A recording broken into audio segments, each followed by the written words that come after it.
Hey, I'm Joe Talentino with Coastal Companion.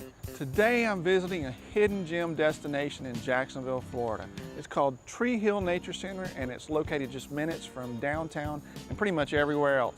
Let's take a look at what you can do here at Treehill.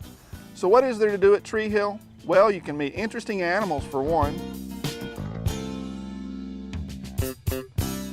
I got to meet Snappy the alligator. He got that name for obvious reasons.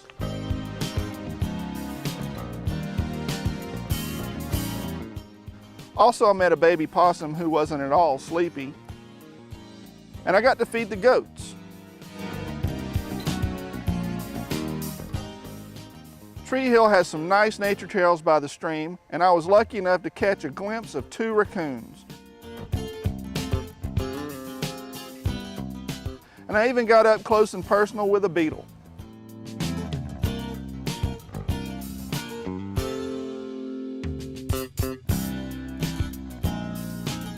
Well, it's been a fun and educational time well spent here at Treehill Nature Center.